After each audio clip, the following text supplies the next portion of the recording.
verse amenazada por la cultura del descarte, como tantas veces advirtió el Papa Francisco.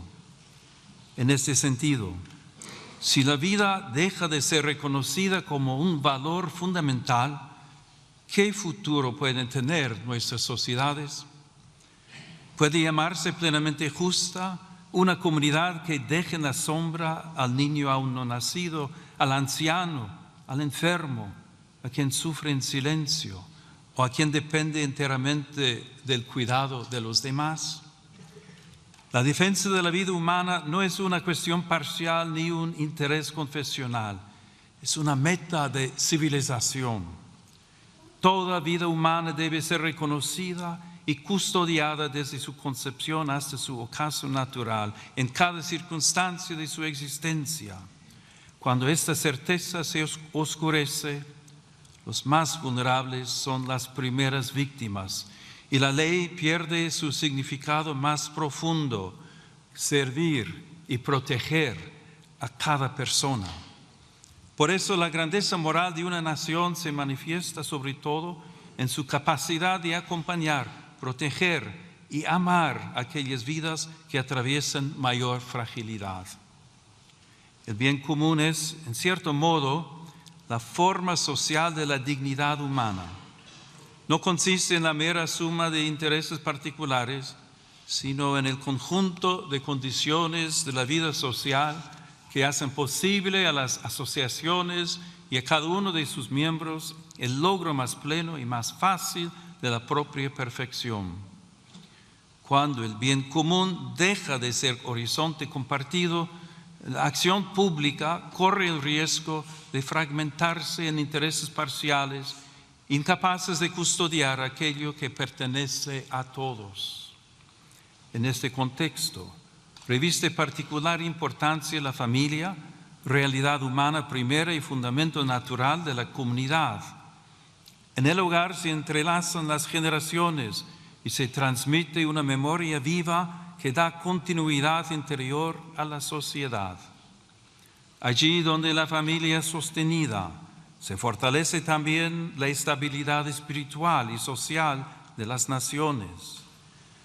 La familia será siempre la primera escuela de humanidad en la que se aprende, antes que en cualquier otro lugar, la gramática elemental de la convivencia. Recibir la vida, cuidar al otro, perdonar, servir y pertenecer.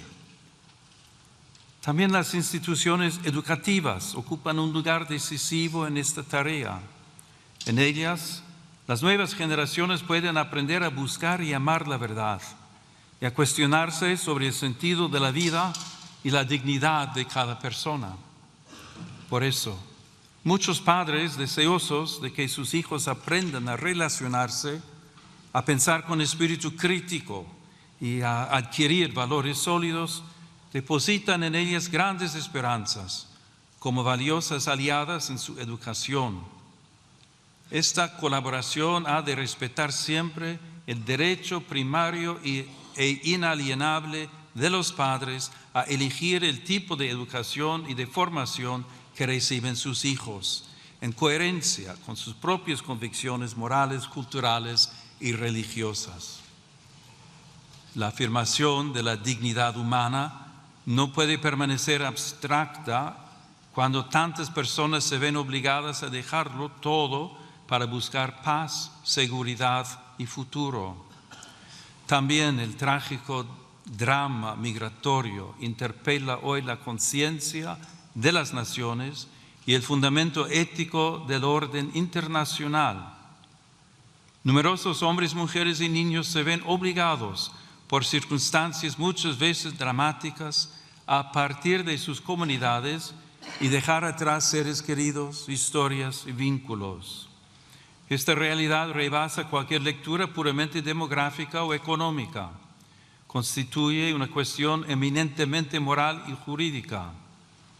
Ahí donde una persona es discriminada por su origen nacional, étnico, religioso o lingüístico, o por su condición económica y social, se vulnera gravemente el principio universal de la igual dignidad de todos los seres humanos. La situación de los migrantes y refugiados exige una respuesta que mire a las personas, afronte las causas que las obligan a partir y vaya más allá de la mera gestión de flujos. De ahí nace una doble exigencia de justicia social: ofrecer vías seguras y legales, una acogida respetuosa y posibilidades reales de integración, y promover al mismo tiempo el derecho a permanecer en la propia tierra, trabajando para que nadie tenga que abandonar su hogar por falta de paz, seguridad o condiciones dignas de vida, por las desigualdades económicas y los efectos de la crisis climática. En los últimos años, las rutas cada vez más peligrosas han evidenciado el altísimo coste de esta realidad, tantas veces escondida o ignorada. Muchas personas siguen siendo presas de traficantes y contrabandistas que se aprovechan de su desesperación. Es necesario fortalecer la prevención, el rescate y la asistencia a las víctimas, especialmente en el marco de una cooperación regional y multilateral. Ninguna nación puede afrontar por sí sola un desafío de esta magnitud. Por ello es indispensable una respuesta coordinada, solidaria y eficaz, capaz de garantizar protección, acogida y oportunidades reales de integración a quienes emigran. Cuando la respuesta institucional se hace cercana, justa y coordinada, las fronteras dejan de ser lugares de abandono y pueden convertirse en espacios de protección responsable de la dignidad humana. Señorías, el mundo atraviesa una profunda crisis espiritual y cultural que se manifiesta en múltiples formas de violencia, polarización y desconfianza recíproca. En este contexto, la paz se presenta como una aspiración política y más aún como una verdadera exigencia moral. Reclama una palabra pública que respete a quien piensa distinto, instituciones puestas al servicio del encuentro, una memoria histórica que busque la verdad y la reconciliación y una vida social capaz de sostener la amistad cívica y el respeto mutuo en medio de la discrepancia. En el plano internacional, la paz exige valentía diplomática, responsabilidad ética y una visión de futuro fundada en el respeto a la identidad de cada pueblo y en la obligación de los estados de resolver sus controversias por los caminos pacíficos que ofrece el derecho internacional. Toda guerra constituye, en última instancia, una dolorosa derrota de la capacidad de negociar y también de aquella conciencia común de la humanidad que reconoce vínculos de justicia entre las naciones. Las armas pueden imponer un silencio temporal, pero nunca podrán edificar una paz auténtica y duradera. Por eso, preocupa que en diversos lugares del mundo y también en Europa vuelva a presentarse el rearme como respuesta casi inevitable ante la fragilidad del escenario internacional. La verdadera seguridad, en cambio, nace de la justicia, del diálogo paciente, del respeto al derecho internacional y de una política capaz de poner la vida de los pueblos por encima de los intereses que se benefician de la guerra. También el desarrollo de las nuevas tecnologías y de la inteligencia artificial en el ámbito militar exige una vigilancia ética rigurosa para que las decisiones sobre la vida y la muerte nunca sean descargadas sobre automatismos ni sustraídas a la responsabilidad moral de la persona humana.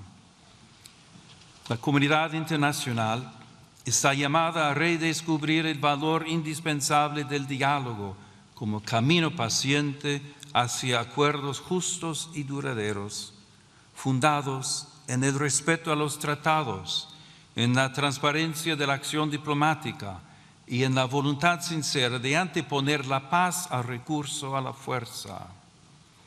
De ahí nacen la confianza y la esperanza. Como recuerda el lema de la Unión Europea, in varietate concordia, la unidad verdadera no uniforma, sino que cohesiona en la diversidad, haciendo de las culturas, sensibilidades y tradiciones una ocasión de enriquecimiento mutuo. Asimismo, dentro de las propias sociedades es urgente construir una cultura de la reciprocidad. La pluralidad política no debería degenerar en descalificación permanente del adversario. En una convivencia madura, incluso el conflicto puede convertirse en camino hacia la paz cuando las diferencias se dejan mitigar por la escucha y se ordenan al reconocimiento de las necesidades, los anhelos y las capacidades de todos. Pero la paz no es solamente una realidad política o institucional. Nace también en la conciencia, allí donde el rencor, la indiferencia y el odio ceden espacio a la reconciliación. Por eso se instaura y se protege también a través del lenguaje. Las palabras pueden abrir caminos o cerrarlos, pueden iluminar la realidad o deformarla hasta hacer imposible el encuentro. Quienes ejercen una responsabilidad pública tienen por eso una especial obligación de custodiar la palabra para desarmar el lenguaje. La firmeza no exige desprecio, la discrepancia no conlleva humillación. De este respeto al otro nace también el deber de custodiar el espacio donde maduran sus convicciones, su conciencia y su relación con Dios. La atención a ese ámbito interior permite comprender mejor una cuestión decisiva para toda sociedad verdaderamente democrática: la libertad de pensamiento, de conciencia y de religión, derecho fundamental que tutele el ámbito más íntimo de las personas. La libertad sobre la que se edifica el Estado contemporáneo, si es auténtica, reconoce la dimensión religiosa del ser humano, la respeta y la tutela jurídicamente, y evita que alguien tenga que renunciar a contribuir a la sociedad en la que vive por causa de su fe. Sin confundir el plano jurídico con el moral, conviene recordar también que la libertad necesita una comprensión plena de sí misma. Ser libre no significa únicamente estar libre de coacciones o disponer de muchas posibilidades de elección. Significa poder reconocer el bien y adherirse a él responsablemente. Por eso, toda sociedad efectivamente libre requiere también una justa delimitación del poder público, de modo que la libertad de las personas, de las comunidades y de las asociaciones no sea indebidamente restringida. Desde esta perspectiva, la legítima autonomía del orden temporal jamás debe interpretarse como hostilidad hacia el fenómeno religioso. La fe no pretende imponerse mediante privilegios ni coerciones. Sin embargo, tampoco puede ser relegada al silencio como si fuese irrelevante para la vida pública. En este contexto, el sigilo sacramental de la confesión reviste una importancia especial para la Iglesia Católica. Se inserta en el ámbito más amplio de la libertad religiosa, que garantiza a las comunidades creyentes un espacio propio de vida, organización y disciplina interna. Tutelarlo jurídicamente, como sucede de modo análogo en algunas profesiones, significa preservar un espacio sagrado de libertad interior, donde el creyente puede abrir su alma ante Dios sin temor a presiones externas, como reconocen también las normas internacionales. Señoras y señores, permitan que me detenga un instante en algunas imágenes que adornan esta cámara. En este salón de sesiones, la luz natural entra por el lucernario que corona la sala. Esa luz que viene de lo alto puede recordar que también la política necesita reconocer una medida que la precede y la supera. También las pinturas que evocan en la parte superior del muro principal la recepción del Evangelio y del Decálogo recuerdan algo esencial, sin confundir el orden político con el religioso. Esos signos invitan a reconocer que la libertad moderna ha sido preparada también por una larga educación de la conciencia, profundamente marcada por la tradición cristiana.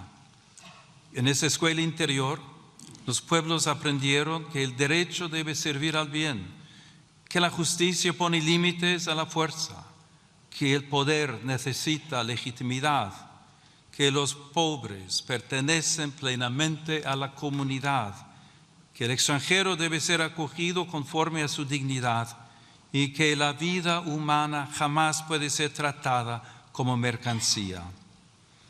Una ley no alcanza su verdadera grandeza por el mero hecho de haber sido formalmente aprobada. La alcanza cuando, además de ser válida en su forma, puede comparecer ante la dignidad de la persona y salir de ese examen sin avergonzarse. Les invito a alzar pues la mirada, no para alejarse de la realidad, sino para recordar que toda decisión de las autoridades públicas toca personas de carne y hueso, especialmente a quienes tienen menos fuerza para hacerse oír. Porque la altura de miras consiste precisamente en mirar con más hondura aquello que está en juego en cada decisión pública.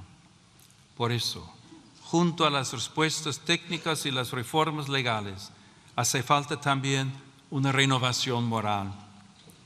España puede ofrecer mucho en este camino. Cuenta con una lengua que une continentes, una tradición cultural, jurídica y espiritual que ha sabido poner en diálogo fe y razón, derecho y conciencia, unidad y pluralidad. Esta experiencia histórica recuerda también el valor de la concordia y del esfuerzo paciente por construir una convivencia pacífica y justa. Que esta noble nación jamás pierda la memoria de sus raíces ni la audacia de mirar al futuro. Que España continúe siendo tierra de encuentro, de cultura, de solidaridad y de esperanza.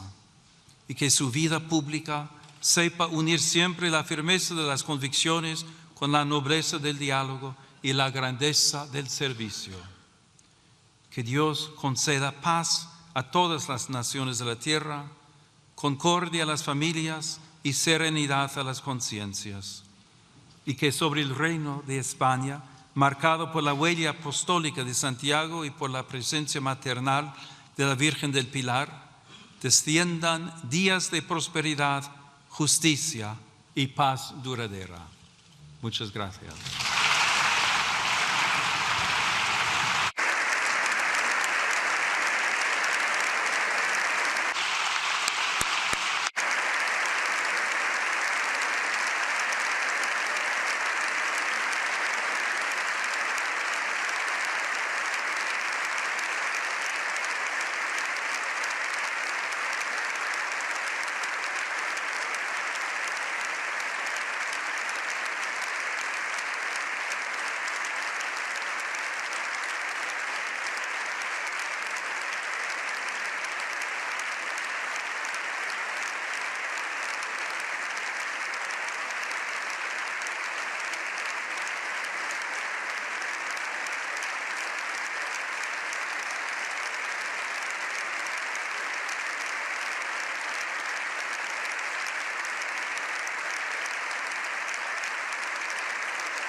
reventamos.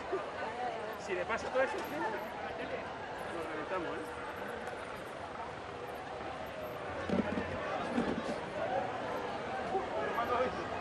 Digo, mierda.